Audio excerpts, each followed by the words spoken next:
Assalamualaikum everyone, this is Naseem Abbas, your English instructor. आज हमारा lecture number 9 है और आज हम कुछ सिनोनिम्स एंड एंटोनिम्स को डिस्कस कर रहे हैं। और सबसे पहले हम सिनोनिम्स को डिस्कस करते हैं कि आज के हमारे सिनोनिम्स कौन कौन से हैं। 5 सिनोनिम्स हैं। सबसे पहले है रेथ। रेथ का मतलब होता है एंगर, गुस्सा। इसका जो सिनोनिम है वो anger. He showed his wrath upon me.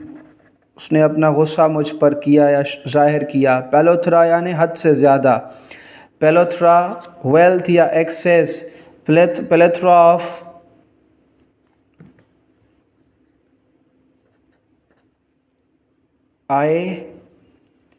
I witness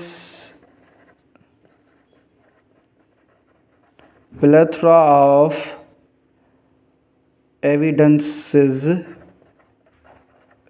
I witnessed मैंने देखे हैं plethora of evidences over these issues। इन मामलात पर मैंने plethora of evidences, हद से ज़्यादा evidences। wealth, plethora of evidences। calamities, disaster।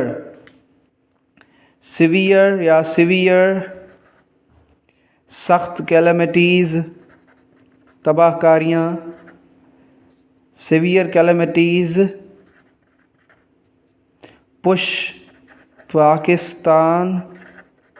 Pakistan को पुश कर रही हैं टूवर्ड्स पॉवर्टी, गुर्बत की तरफ, या पॉलिटिकल अपहीवल।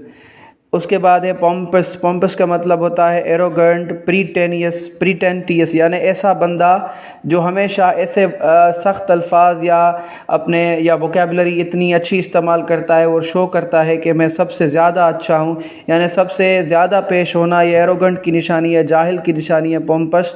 ये स्पेशली जो अल्फाज है एडजेक्टिव है। और ऐसा आदमी जो हमेशा ऐसे अल्फाज इस्तेमाल करे जो शो करे कि मुझे बहुत ज़्यादा जो है इल्म है। For example, his speech contains pompous words,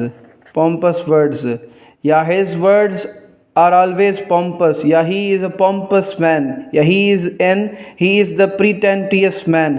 उसके बाद है prevalent का मतलब होता है wide spread, common. For example कहें हम corona is prevalent disease in all over the world। पूरी दुनिया में ये फैला हुआ, वाइड स्प्रेड फैला हुआ मर्ज है। प्रीवेलेंट, वाइड स्प्रेड यानी पूरी दुनिया में फैला हुआ, या कॉमन जो आम तौर पे हर जगह पाया जाए। उसके बाद हैं कुछ और आज के एंटोनियम्स हैं। फॉर एग्जांपल अटेन का मतलब होता है हासिल करना, पहुंचना। लूज का मतलब होता है खो देना। For example, he lost his dignity, उसने अपनी अजमत खो दी, अपनी अहमियत खो दी। बिलिटल का मतलब होता है किसी चीज़ को छोटा बनाना, लेस बनाना। मैग्नीफाई का मतलब होता है बड़ा बनाना। He always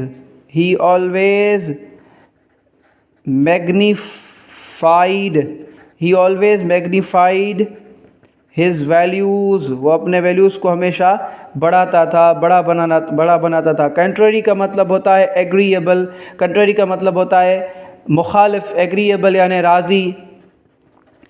he seemed agreeable to the statement. वो स्टेटमेंट के तरफ राजदार नज़र आ रहा था, राज़ी नज़र आ रहा था। उसके बाद है टेडियस का मतलब होता है boring, pleasurable. Movie was pleasurable क्या थी? प्लेजरेबल, प्लेजरेबल या मूवी वाज टेडियस, उसका मतलब है, उसके बाद है एग्जैक्टिंग, एग्जैक्टिंग का मतलब होता है सीवियर, सख्त। उसका जो एंटानियम है वो lenient, he was lenient with me या he was lenient towards me, मेरी तरफ बहुत लीनियंट था, या ही शोड लीनियंसी या ही वाज लीनियंट, ये बहुत नरम था, सादा था।